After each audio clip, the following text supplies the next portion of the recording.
We don't have any attendees yet, so. All right. Well, good morning. Hello. Good morning, Drum H Morning. 183. Yeah. Happy Friday. Oh, Hello, summer's everyone. We're here. gonna, A little humid, but it's nice. I'm keeping my eye on the attendees. I think we'll just give it a couple of seconds for everybody to get in while we go live There to you our go. Facebook pages. Okay, so, and I'm actually going to go to Has that thing come up yet? the live stream as well. There it is. We're getting the bus rolling, y'all.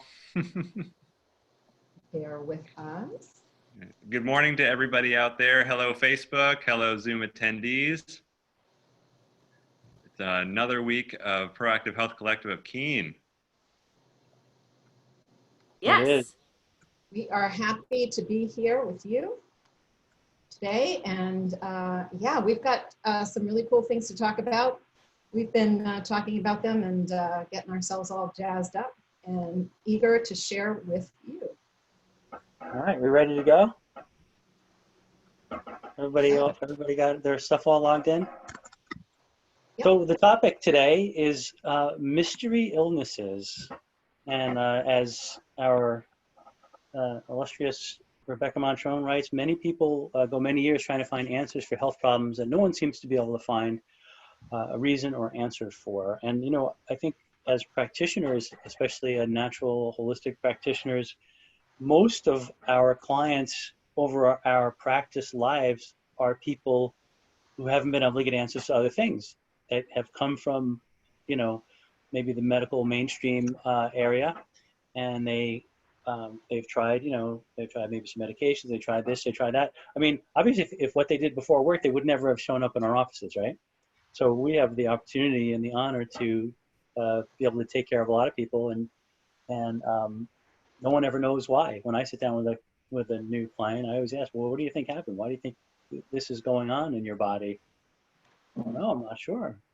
And so I think we were talking about one of the keys to, as a holistic practitioner, and I like that we use the term functional approach, and it just means going upstream, looking for, you know, where did things go wrong, instead of like looking at just the symptom. We want to go upstream to see where things happen. But we are, what did you call us, Rebecca? Investigators? We are health detectives. Detectives, that's right. We are detectives. And we're able to do that because, you know, one, we're able to spend the time with people to really get to understand them. And that's something that doesn't happen in today's mainstream paradigm. You just don't ever really get to, and your doctors are often changing. You've got to get a new one, or you've been farmed out to a specialist for this or that, and never do they all talk together and bring that together. And if they want to, they don't have the time to really do the detective work because they're not allowed that within the constraints of their paradigm. So we have a big problem there.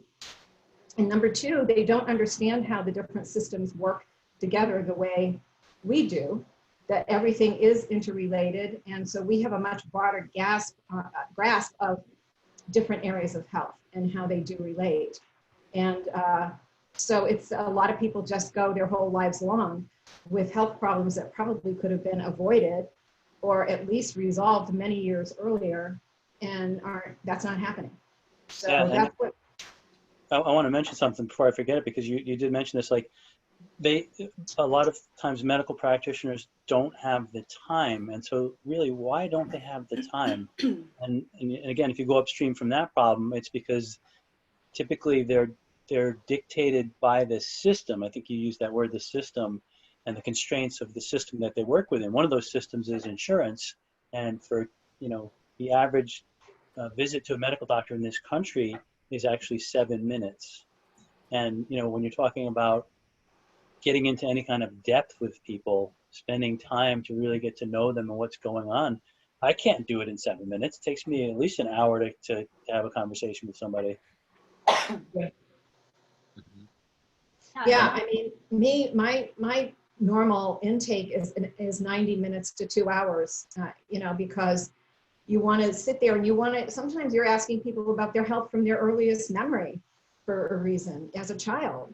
So you have to really hone in, and you get to know the person, and you get to value that person. And a lot of times it's the wonder of getting to know, you know, people's really inspiring stories of survival or whatever, or just, and you start to understand that person as a person, not just as a medical problem. Oh, your allergy, for instance, you know. Yeah, and I think you learn, you know, you realize, and I know Dr. Zavitelli can certainly speak to this, but all of us as practitioners, because we, you know, in some ways are become like counselors because we hear a lot, is that there's this connection to what's going on in a person's life, to what's going on in their body. And, you know, if we look at it one dimensional, like, oh, you have this symptom and it's just a biomechanical thing. Yeah, there is mechanisms. Obviously, there's toxicities, there's, you know, lack of nutrition, all those things definitely do matter. But there's also, like, if I hate my life, you know, you can't get better. You know what I'm saying? So, like, having a conversation, you get to I don't know, just get a little more depth and a look of what's going on with a person, and understand that it's a bigger, you know, if you really want to have a holistic view, you have to understand that everything matters, even their relationships, and certainly how happy somebody is. Mm-hmm. Yeah, there's a social application to everything going on, right? No Right. matter what the symptom is or the concern is, whether it's a physical symptom or whether it's a mental or emotional symptom, there's always a social application, which is something that I love, because it's a way of translating what's going on medically into what is happening in someone's experience. And like you said, Dr. Jean, you can't separate the two. Right. Yeah, Yeah, it's holistic. Yeah. have patients that, you know, I've seen him you know, a few times already, and you're just having a casual conversation about, oh, what'd you do this weekend? And they drop some bomb about this like crazy health information that they didn't think was important, that's like a key part in their diagnosis, and you never would have gotten that information even asking all questions you really asked, just because you're talking with them. You know, it's I didn't think that mattered, they say. right, exactly. And I always go like this, you know, because it'll come at the very end of an interview. You're like, what? Right. So let me give an example of that. So I had a woman years ago, and she had what I thought of as dysautonomia, because she hadn't, from a child, been able to sweat. And she would even go into sweat huts and things like that, and she couldn't sweat. So I'm thinking mitochondrial dysfunction, you know, dysautonomia. So I'm thinking traumatic brain injury maybe. So I'm like, do you remember any head injuries or anything like that? And she goes to about 12 years old, falling off a horse, things like that. And I'm like, but this predated that. So we go through this whole long interview. And at the very end, she goes, oh, I forgot to tell you, when I was 10 months old, my mother had me in a one of those carrying things to take me down to the car. And she tripped at the top of the stairs. And we went down the stairs, and my head actually was impacted by her breastbone. So the fact that you could actually see it. That's when I dropped the pen. I'm like, that's what I was thinking. Something happened that threw you off, and it happened, you know, it predated those horseback problems, you know, falls when you were 12. But if you don't spend the time with somebody people also think they're not supposed to mention something that isn't important, right? People have that feeling like, I'm just wasting your time and I'm going off on a tangent. I'm like, no, go off on a tangent, go on a tangent. Yeah, you have to find the background information, because I mean, even with the work that we do, what happens in the past is a combination of where you're at right now. And so, do I need to know every detail? Not really. I could probably feel it in the spine and explain, like, at some point in time this might have happened. You know, we do see a lot of different people with a lot of complicated situations. I've worked a lot with scoliotic patients and seizure patients. And what's interesting with those two particular cases is, from my understanding and my knowledge of scoliosis, because most of the people who walk in, they're like, well, I've had it since I was a kid. Well, my understanding of it is usually, not always, due to a very intense emotional response or situation at a very early age.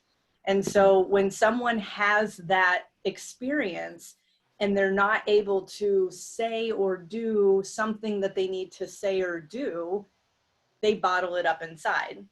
And we always talk about the emotional backpack, where people bring in their emotions and then they just stuff it in their back. They're like, it's like there's a metaphorical backpack on your shoulders, and people hold and hold and hold, and they just take every situation and just put it back there. And most people store their tension right in their shoulder blades, and it can translate into the low back, into the hips, everything. But where it's holding mostly is usually in the shoulders. And so when that emotional experience happens at a very early age and they're not sure how to connect with it, they bottle it up inside. And then the next emotional situation, they don't feel safe to respond to it. So again, they take it in, they don't express anything, and they bottle it up inside. And it shows up in the tension of the nervous system. It starts to create twisting, subtle twisting of the cord, and then the cord starts to overfire, the muscles start to tighten and pull, and that creates the structure to start being altered. And that's where you get, it's like, I'm not safe. It very, very slowly over the years, I'm not safe, I'm not safe, I'm not safe, I'm not safe. In every situation, like Jean, everybody's like, oh my gosh, I gotta move, right? I know, I'm like, Quick, everybody roll their shoulders back. All right, cool, yeah. But that's what it's all about. And we have to create safety in a situation. And we are so good at not feeling emotion, and energy in motion is emotion, and we are emotional beings. And when we're taught we can't, it really can create a lot of problems. And if you're just going to get something, going to someone to get rid of something, you're not even close to tapping into that kind of experience that's really could be the root cause of your situation.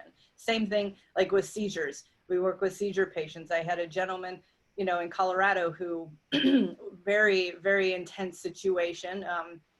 It was an attempted murder kind of situation, and he survived and was getting seizures, like 49 to 50 seizures a day. He started getting under care, and within a month, it went down to 20. And then the next month was like 10. And then he was not even halfway through care, it was 1 or 2 a day. And you could have a conversation with him and he's like, yeah, I'm having a seizure right now, but you don't really, because they were so minor, but they were there. He knew. I wasn't really aware because my experience hadn't really been with that yet. But he was so amazed with how much he was able to relax and be safe, feel safe again. And the seizures started to dissipate. I mean, how powerful can that be for someone to feel their body and feel safe within their body? And if you don't spend time with them and try and figure it out, what's I'd like, when I'm hearing you, Tisha, I'm imagining myself in the audience thinking, wow, can you treat, so you're telling me that with chiropractic care, you can treat seizures. And so I want to back it up a little bit, because I know that you don't treat seizures. Well, we don't treat anything. But you don't treat anything. And so if we back this up and just kind of think about, again, all these people that come to your office, chances are they've been to the medical practitioner and they tried some different things. They threw some medications at it, for the most part, and they can't seem to get resolution. They throw their hands up. So if we back it up to what's the mechanism here? So when you go to your doctor, typically you're going for what? You want to get the symptom, the diagnosis. You want to get the diagnosis. You want to get the name. And a diagnosis is a name tag. And so if I use an example well, my wrist is swollen, it's red and hurts. It's you have arthritis, right? So there's your diagnosis. Well, yeah, arthro means joint, itis means inflammation. And yeah, okay. And the question is why? But typically, sometimes with these mystery illnesses, they can't quite figure out, with my wife, they couldn't decide whether it was MS or Behçet syndrome, both of which can cause blindness, which was her symptom. And so they had to just, eventually toss a coin and just pick one, so that then they could, apply a medication to it. But a lot of times, so people come in and it's we can't quite figure out what's happening. And so the curious question is, well, how is it that Rebecca and Allison and Doctors Matt and Tisha and myself, how can people come with these mystery illnesses, and how can we have such success? Are we magical in some way, or are we looking at things in a different way? Are we, because, you know, I don't know, I'm pretty sure Matt and Tisha don't do this, but we don't really render a diagnosis, a name. Yeah, How do we do this? Where do we go? right. How It can reminds you me, fix something if you can't name it? right. It reminds me of my dad, who was compound pharmacist George Wrench, but he was a brilliant clinician. And he was one of the forerunners in pharmacy of bioidentical hormones. So a woman calls him, who's the head of women's libido issues at Cornell one time. And she said, you know, we have this woman who had a early hysterectomy in her 20s, and she hasn't been able to achieve orgasm in like 20 years. Because my dad told me, Becky, the best way you know what's going on with somebody, lab tests, whatever, he says, but is to listen to them. Listen to them. So, so anyway, this is a really cool story, because what happened was, this woman calls my dad and she says, you know, I heard you're really good at this. Could you compound this for me? And my father said, sure, I could compound that for you, but I'm going to tell you right off the bat, it's not going to work. And she said, well, I heard you had a bit of an attitude, you know, and they sort of parted ways. So eventually I heard you had an attitude. I heard you had a bit of an attitude. That's where I get it. And so, but later, you know, a little while later, she calls back, you know, a month or whatever. And she said, we've tried everything. I'm just going to turn this patient over to you, but you'll keep me in the loop. And she said, and of course, you're going to want to see blood work. And my father said, not particularly. He said, but I'll need to talk to her every day. So this problem was solved in 2 weeks, okay? Because he was talking to her and getting her response, you know. Talking to her. I don't need to see blood work. I don't really care about that. I just need to talk with her and listen to her. So Yeah. that's a huge thing of that makes us different, is that we take the time and we make it a priority to listen. Yeah, that's so important, Becky. A way to phrase that, and what I think everyone here on the panel is sort of like coming from, is that healing has to be something consistent with your own personal nature. There's no one else on the planet that heals like you. There's no one else that is able to bring the gifts that you have to bring to the world like you do. And there's no way that you're going to heal like somebody else did. So while we have our methods and our path up the mountain, you know, all different paths on the same mountain here, they require a very connective, in-depth, very rather personal approach to healing. And that's when we get the results that we do. And like you said, Dr. Jean, you know, how do we fix something if we don't name it? And I think that's such a good question. And one of the pieces to understanding how to get toward that end is to apply whatever the protocol is consistent with the patient's own personal nature. And another way to say that is the most important ingredient in any healing is the patient. Yeah, I think also along the same lines as Dr. Jean was saying, what sets us apart, I know in my case, and I believe in all of our medicines, we have a certain structure to how we diagnose, and whatever that diagnosis looks like, it's not a label, but whatever it is that you're using as information, there's a structure to it, and it makes sense in a holistic viewpoint. So I'll give you an example. So just yesterday, I had a patient come in, and she actually didn't have, you know, a main complaint. She just wanted to experience acupuncture. She had read an ad and she came in. I'm like, great. All right. Well, is there anything that you would like resolved that you haven't had any luck with, or anything that's troubling you? She said, well, I do get a headache every single day. And you know, I'm like, okay, well, that's a good symptom. That's That's not a problem though, you know, it doesn't really mean anything. So, you know, I asked, where is it in your head? Well, it's right here in the front. Okay, so that's the stomach. So I have this little tick mark. All right, so now we're looking at the stomach organ system. Do you have any pain in any areas of your body? Well, I was diagnosed with fibromyalgia, so I have muscle pain everywhere. Like, okay, well, the spleen governs the muscles. So now we've got 2 ticks for digestive system. And then, you know, so then it kind of leads me, how is your digestive system? Well, I have diarrhea every single day. I never have a solid bowel movement. Okay, so you've seen doctors for this headache? Yep. All right, and you've tried medication? Yeah, nothing seems to work. Yeah, I just live with them. I've never figured it out. All right, well, in my medicine, it took me literally 30 seconds to a minute to figure out that your headaches are coming from your gut health. And, you know, it happens quite frequently. A lot of really seemingly complicated mystery diagnosis type of things that we see, they have a very simple sort of solution. There's whole schools of acupuncture that are taught that are just focused on the gut health, by the way, because their theory is that if you treat the gut, I know Dr. Jean is all about this in your work, you treat the gut and everything else falls into place. But I think, you know, and sometimes the most complicated cases too, if you just start somewhere, whether it's the gut or in my medicine, like moving the chi, things have gotten stuck, you just start somewhere and it just creates this cascade that opens everything else up and things just kind of fall into place and the picture becomes so much more clear. But it's because our medicines have this kind of like structure that we can see this in a different lens. And, you know, I think that a lot of Western medicine is just so hyper focused on the symptom and trying to solve that because it does excel as emergency medicine. They're looking for a problem and they're looking for a solution. They're not looking for putting all the pieces of the puzzle together. There's no like detective work in there. Right. Inappropriate in that regard because, you know, by definition in that particular method of treatment is to return a patient to their previous state just before the incident. That's it.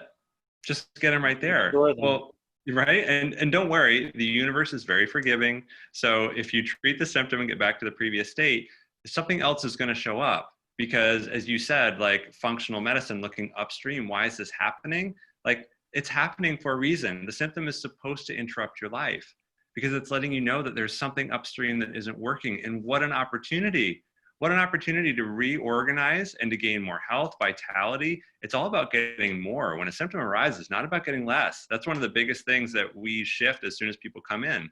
It's not about getting less. Oh, I want less of this, less pain, less headaches, less gut issues, less diarrhea. Well, what do you want more of? What would you have more of if you got rid of all of those things? What would life look like for you? That's a paradigm shift. And in our office, when someone first comes in, they're a patient. So they're coming in with a certain concern, they want something resolved. And within about a month's time, and we track this, within about a month's time, the whole thing shifts. And it's not about getting rid of something, it's about getting more, and they get engaged in their own health. And when that happens, they become a practice member. And we have an office full of practice members, people that are heroes of their own healing. We're signposts along the way. Amazing things are happening. Awesome. I want to talk about this real concept. You, Dr. Zavatelli, you might remember. Do you remember Dr. Joe Strauss? Oh yeah. Yeah, he wrote some books and stuff. But in one of his books, he had a concept of essentially a bucket, right? Where, you know, your level of health and wellness is the level in your bucket, and you can do things to put into your bucket. It could be eating right or exercising or whatever practices you do, and then the stress is like the holes in the bucket. You know, which can be the toxins, which can be the, you know, emotional stresses, whatever. But what it strikes me is, you know, like if we look around at the table of practitioners here, and all practitioners in this realm taking, instead of a restorative, reactive approach just to get back to where you were, it's like, how do we add to the bucket? And, you know, so like in my practice, when I'm going through, okay, here's the game plan. Here's what's going on. We're going to first detect what are the underlying stressors here. Is there mercury toxicity, aluminum, food sensitivities, stealth pathogens, Lyme, whatever it is. We want to know what we're dealing with. And then we're going to go through, we're going to get the body cleaned out. And we're going to detoxify, we're going to rehabilitate the liver and the gut lining and the upper digestive system to make sure it's working properly. And then we're going to go, we're going to feed the body good nutrition. And then at the same time, we're going to work on dealing with our stress and making sure our lifestyle practices match and help keep the boat up. And what I would say, and I'd say this to every client, it's like, you know, I can't make a promise. I'm not going to treat your symptoms. We don't treat symptoms here. We don't make any diagnoses. But what I can tell you is if you go through these steps and you do your part, without question, you absolutely will raise the level of your health. It's impossible not to.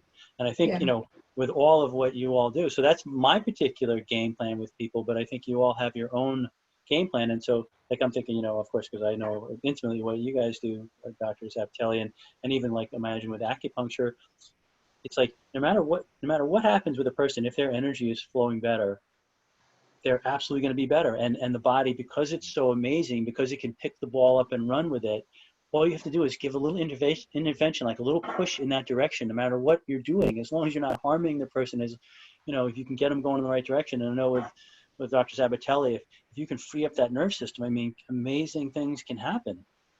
Yeah.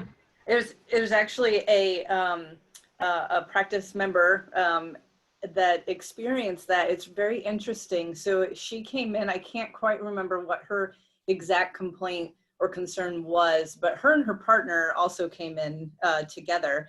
And what was interesting about their background and just talking to them, I was looking, had them side by side, and I was looking at them and I was like, so what I hear from you, the partner, was there's a lot of emotional stress from her background. And then as the other partner, the main patient, hers was a lot of chemical stress, and like you could feel it in their body. There was a different feel to that in the body, just how we feel the system.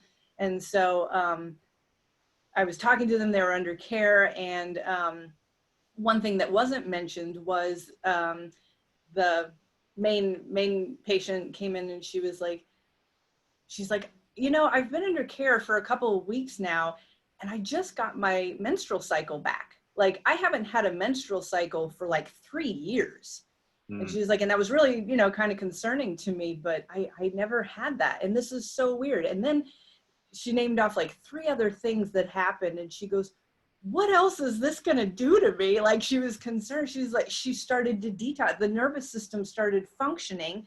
It started to detox her system, and she was purging it in probably not the most of comfortable ways.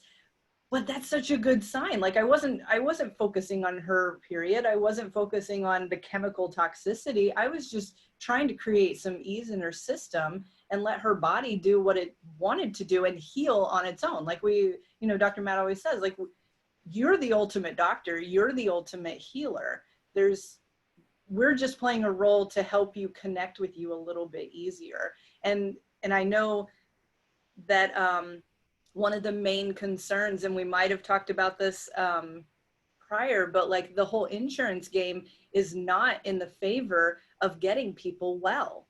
It's about, like, if we didn't recommend what we recommended, there are some breakthroughs that people would never experience, and it would be completely the reactive, restorative system. And that's why we don't do it, because I don't want to be dictated by somebody else who has no interest in the actual health of my patients or practice members to get where they need to be. And we always explain this in the office, like, if this is your baseline of health, and like the insurance kind of wants you to be right about here, and they'll give you just enough to get to almost healthy, and then we jump above that, and that's considered like wellness care, more on the wellness side. This is kind of reactive, and this is more of the wellness. And if you get just here, you're going to feel good. You're going to function better to a certain degree. You're going to be right back to where you were right before things went down. And then eventually you're going to go back down. And so if you're dictated by that, and you don't jump above and jump into wellness and change that whole entire story and get more, then it's not going to make really much of a difference. Like, we work in this realm, most of us work in this realm. Right.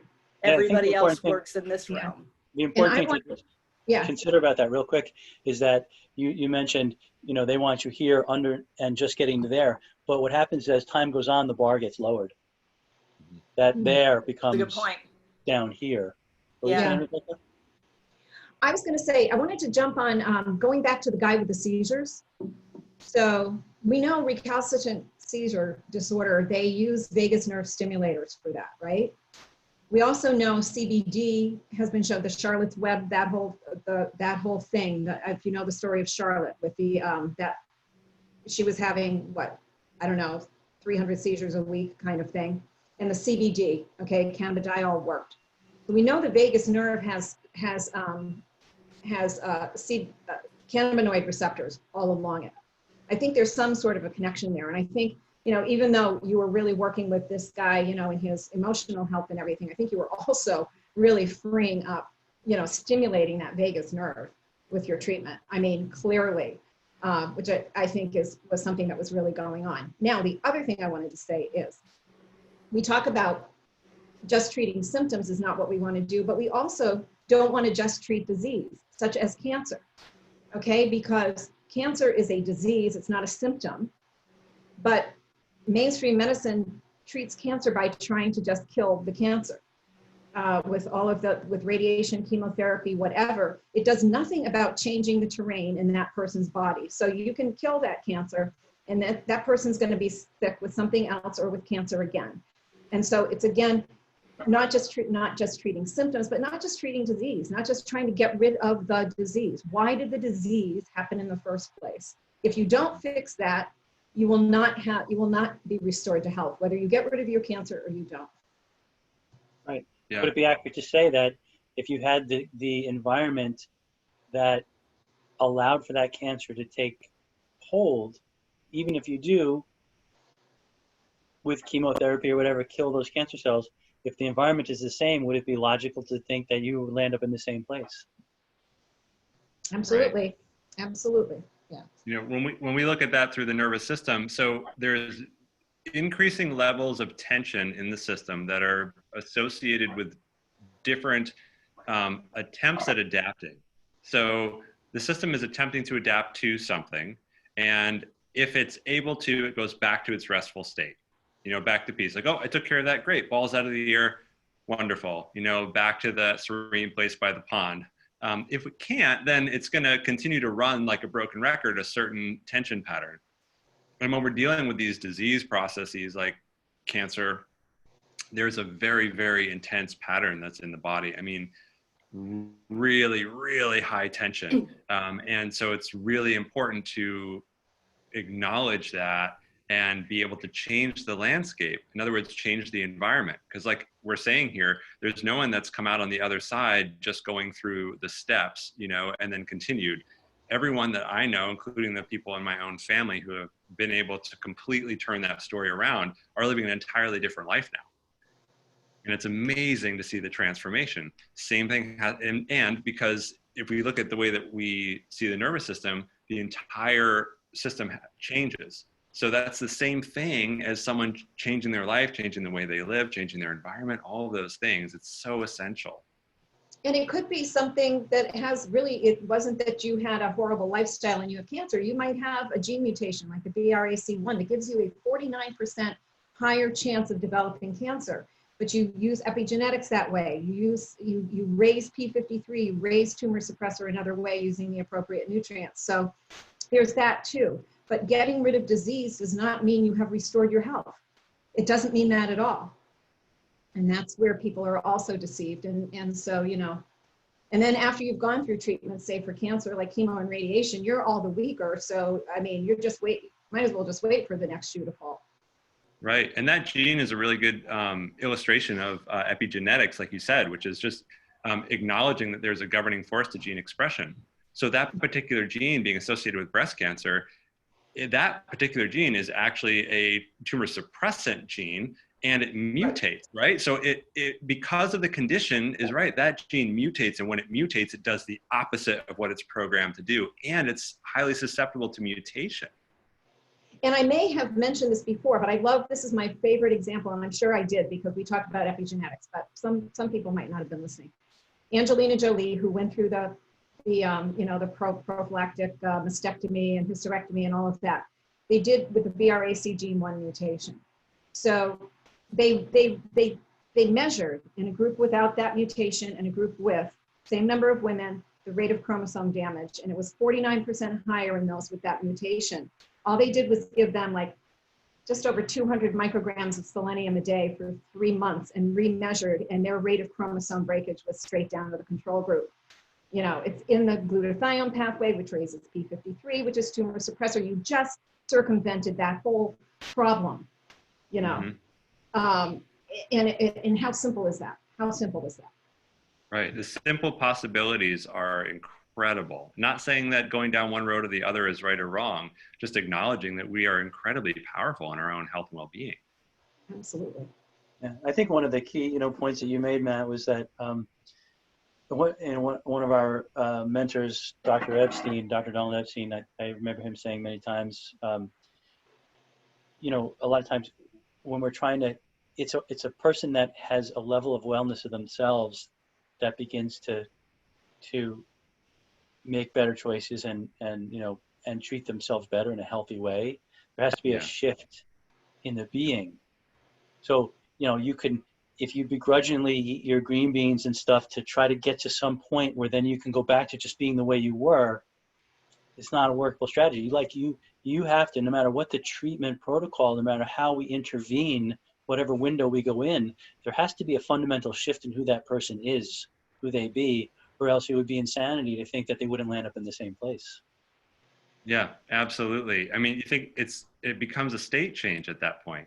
You know, Right. it's like if you feel kind of stuck, like go jump in an icy lake. You know, that's not a joke. That's very, very real. You know, because when you do something like that and the whole system kind of gets reorganized now we have the opportunity to do something different. Mm-hmm. You know, oh, sorry, go ahead, Allison.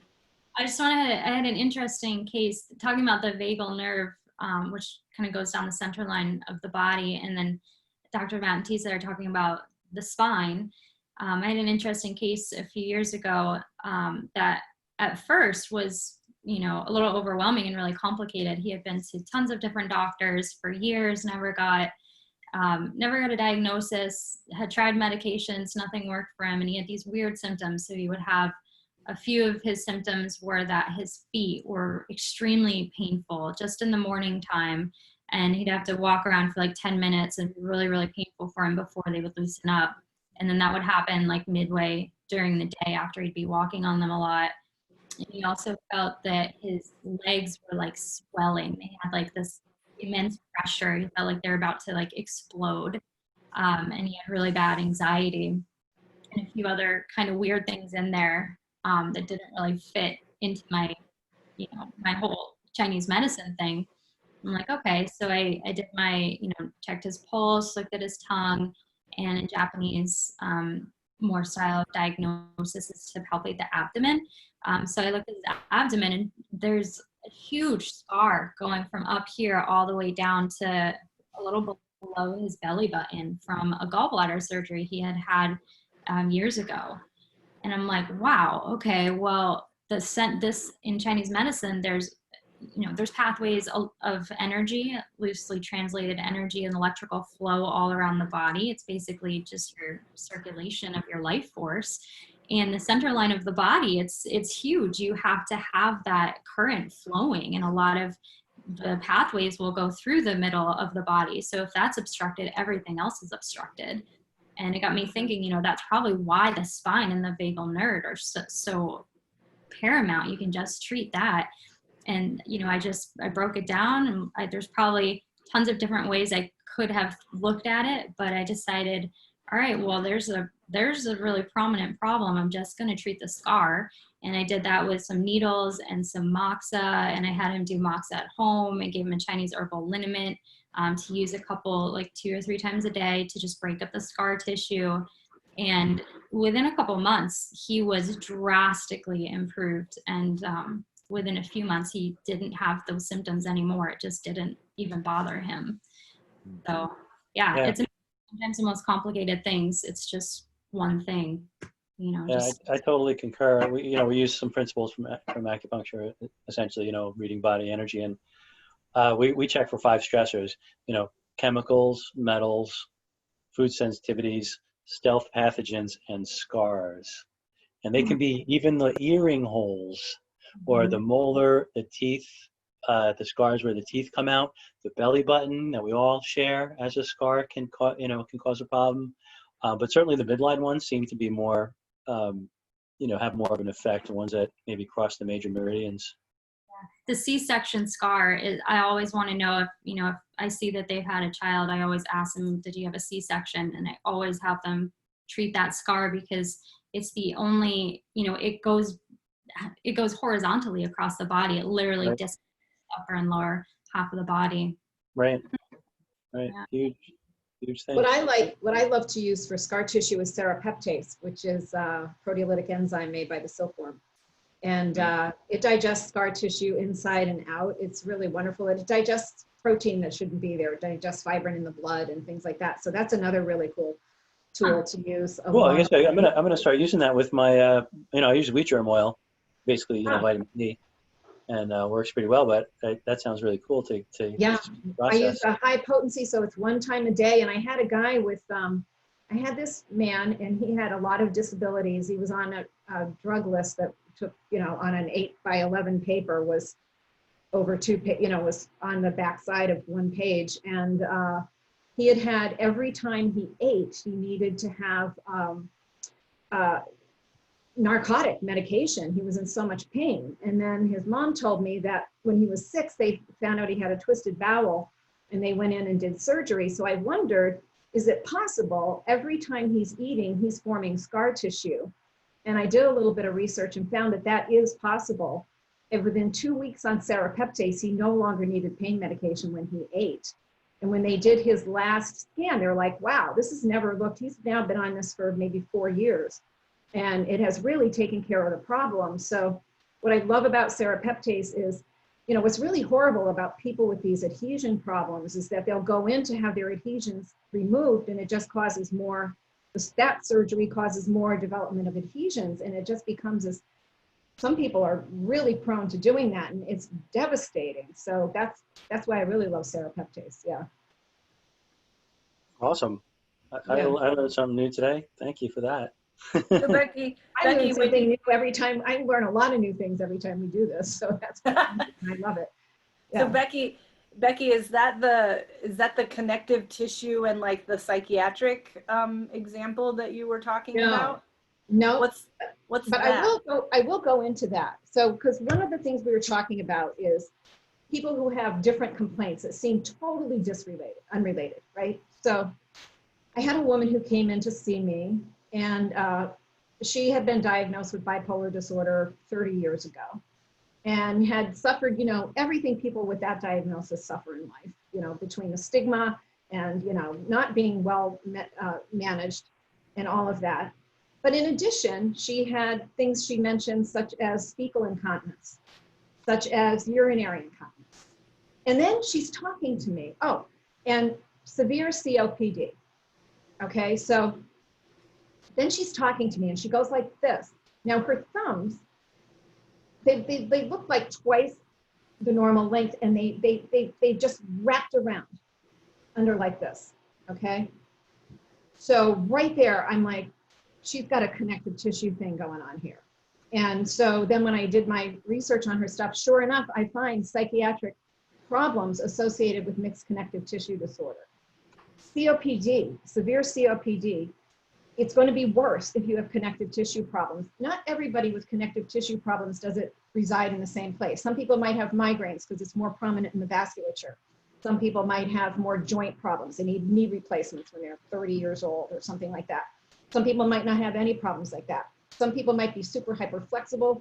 Some might be stiff. So it's a very broad thing, but you can tie these together. I promise you never, I'm not patting myself on the back, but never would anybody tie those things together and say, oh yeah, you're bipolar, yeah, and the fact that your sphincters, okay, are not holding, they're not, you just don't have that connective tissue support.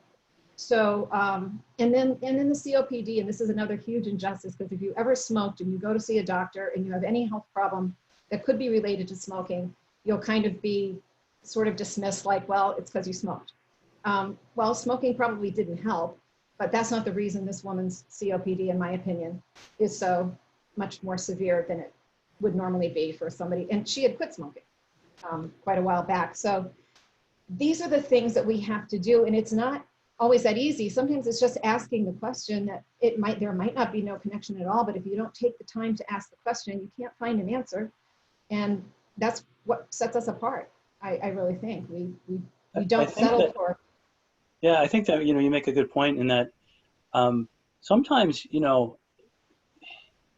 you have to continue to go down that path, like without giving up, because there can be that one thing, you don't know what it is, that can be like the linchpin in your healing process. And it could be, and a lot of times, I think it's a cumulative effect of those things. But as you're going through, and if you were able to get your nutrition better and get your diet better, it's a great thing. Maybe it didn't totally fix your problem. That's okay, but you made a step in the right direction. And then if maybe you work on handling your stress, maybe you go to Doctors Apatelli and they get you all cooled out so you're flexible and at ease. It's going to help your system on so many levels, and you can adapt better. That's going to be a good thing. Did it cure anything? Maybe, maybe not. And maybe you get your energy channels opened up, and Allison, finds which energy channels are blocked and fixes the scar. And Rebecca hones in on that little gene mutation and finds that specific nutrient you need. All those things are going to advance you in a good direction. And, I guess the point is you want to just keep going. Like I tell people, like my health this year is better than it was last year, and last year is better than the year before, and I'm fully expecting and working towards better health this coming year, as a journey, not as like a destination, but as a practice in life to continually add to my bucket and use the resources. And so I, like I'm sure all of you are the same, is encourage clients like, wow, great, we got your spine in great shape. It's like, what else are you going to do? How else are you going to pay attention to your health now that you have this handled? What else can you do? Right. We actually put that on the spectrum. I love that. So the symptom and where we were talking about the lines, and so here's where, in a case of like we're just treating symptom, whether it's insurance or standard of care, we kind of stay right up in here.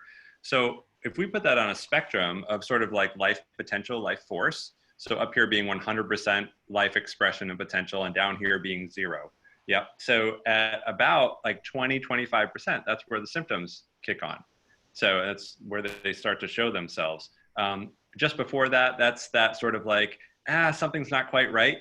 I'm sure that we all have those people that come into the office too. They're like, I don't know what's going on, but there's something that's just not quite right, and I need some help. So that's actually they have access to be able to have an awareness of, hey, there's something coming down the pipe here. I can't make sense of that with my mind, but there's an internal knowing. So they're approaching that like 20-25% life force. I mean, think of that on a biological level. If your biological processes in the body are functioning down around that like 20% mark, I mean, even think of that in terms of a stream. A stream being like dammed up, so only 20% of the water is getting through. Crazy. So all these things we're talking about through all these different lenses, they basically like bust through that, which is this sort of like illusion of something happening, and continue. Now, once you bust through that, I think what you're talking towards is that there is like 80% potential on the other side. So as you get more and more freedom in your system through all these different lenses, like there is no ceiling to your health and your well-being. There is no ceiling to what you can do in your life, to what you can become, to the amount of gifts that you're here to give to the world. I mean, truly your imagination is your only limitation, and any one of the lenses that's sitting in front of you right now will bust right through that and help you get there. Yeah. One thing I wanted to say, and I don't want to just keep coming down on mainstream medicine, but curing illness, curing any disease is not what they're after, okay? Because their whole system would crumble if people didn't have cancer, if people, it just would. There was an article, they came out with a new hepatitis C, you guys might know, a new hepatitis C drug a couple years ago. It actually worked and cured hepatitis C. So now so many people were cured, they weren't passing it on. That there was an article in Forbes magazine, is curing disease a financially sound model? And, and that's basically the point, is that it's not.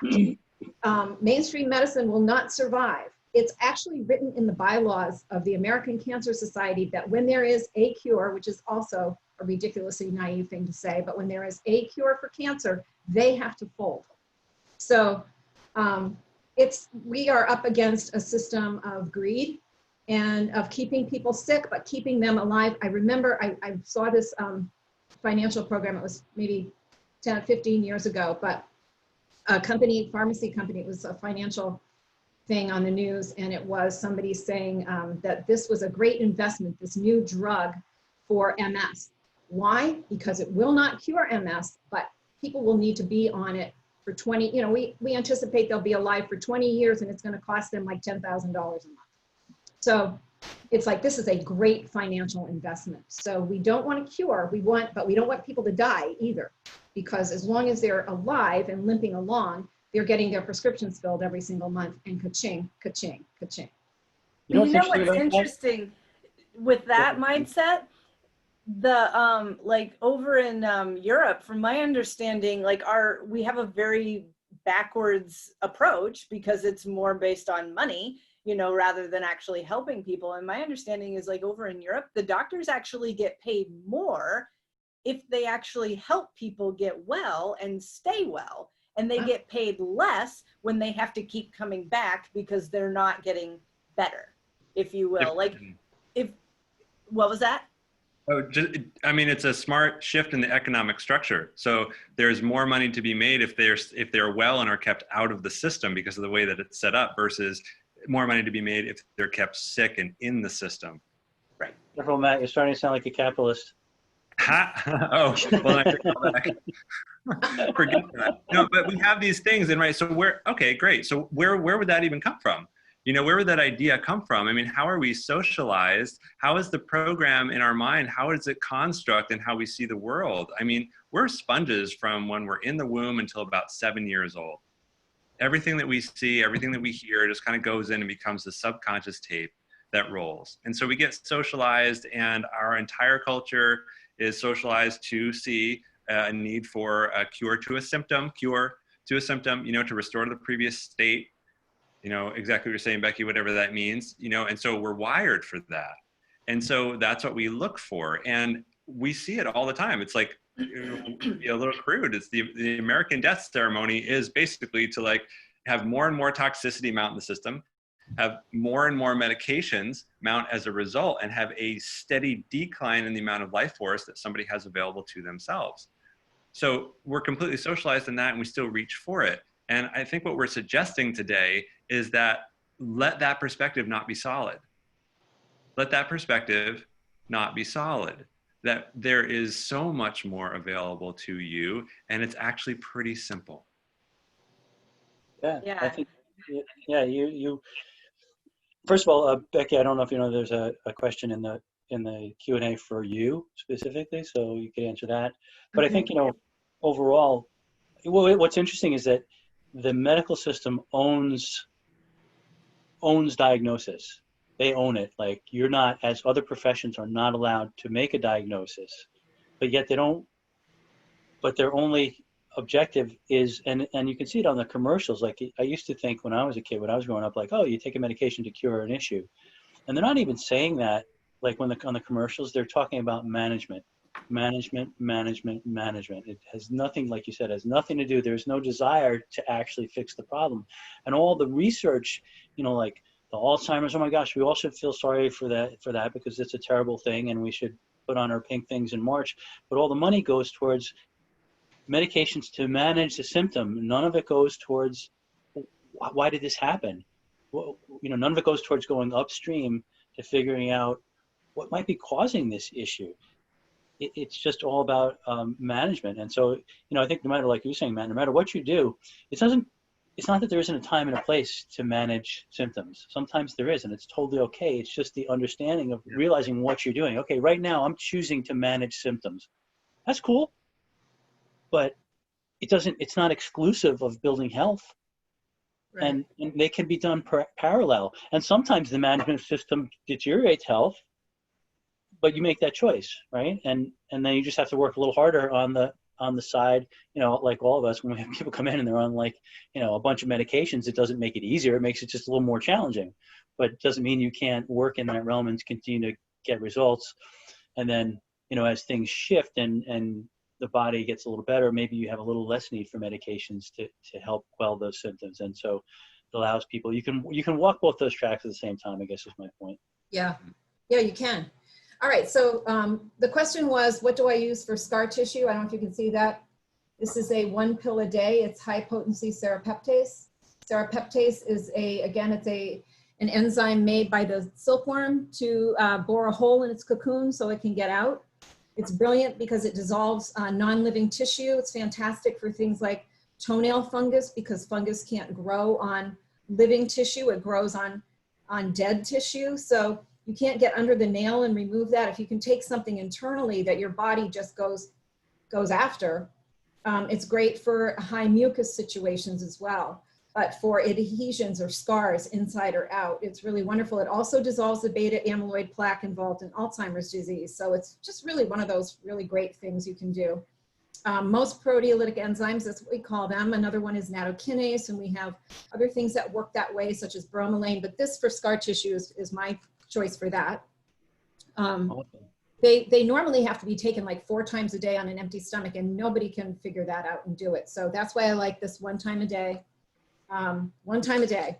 And you have to take it on an empty stomach, or at least away from food that has protein in it, because if you eat this with your eggs in the morning and you take it then, it's going to digest the protein in your stomach from the eggs, and it will never get into your system and digest all that crap you want dissolved. So, right.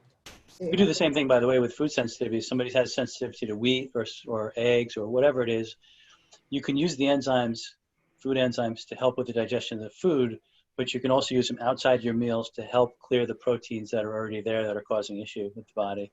Exactly. Yeah. Little side note. So we got a few more minutes here. Ruth, can you type that in, because Ruth didn't obviously get that. Serrapeptase. But if anybody has any other questions, certainly type them in the chat box. We had a couple minutes left. Anybody want to wrap up with any thoughts, Allison or Tisa? I don't want to take a cap off the COVID jar, because we've done really well today. We're not mentioning it at all. Oh, wow. Don't you dare. Can't help at this point, just what we're talking about,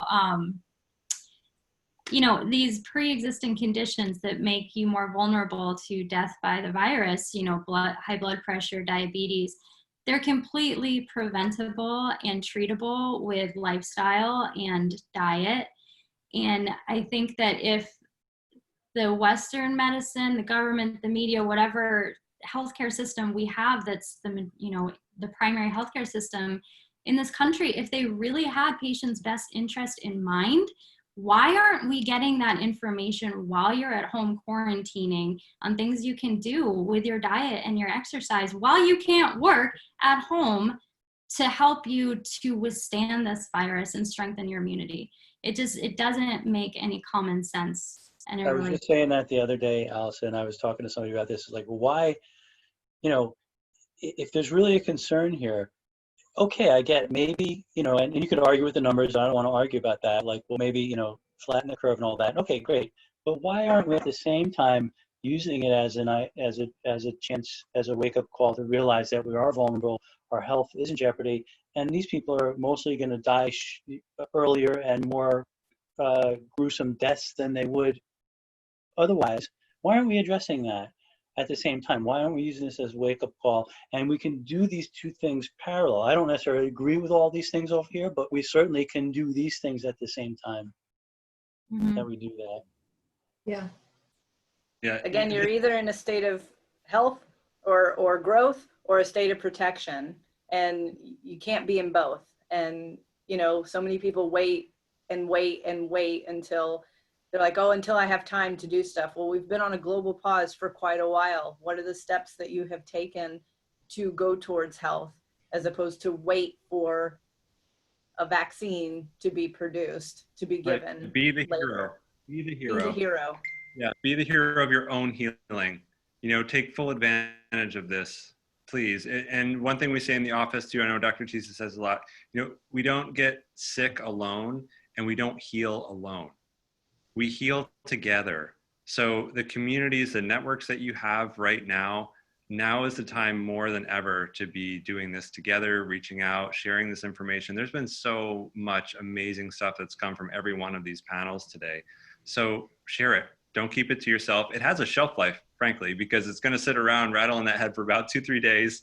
And then what gets put into practice does, and the rest, it'll get put on the shelf. So grab it, share it, give it away. Well said. Well said. Beautiful. We're so well structured that we just come up right on the button every time. Yes. Beautiful. And on a non-healthy no, it is National Donut Day, which is really funny and fun. So even though Have a Dunkin' donut? Dunkin' Donuts has been considered essential and has been open this whole time. Not sure why, but a treat every now and again is always good. That's because you have to keep the police going, right? Because they're Yeah. essential. You got to have the donuts. We walk on Dunkin' instead of run on Dunkin'. We walk on Dunkin'. So anyway. Yeah. Awesome. Well, thank you so much, our audience, for coming out again today. We really enjoyed it. We talked about some other really cool concepts coming up, placebo effects, things we can do at home, and maybe mental health and some things there. So we got some juicy content coming up in the next few weeks. Thank you, everyone. Thank you, my fellow practitioners and guardians of the truth. Love you all. Awesome. Yep. Love you all. Thank you. Great weekend, everyone.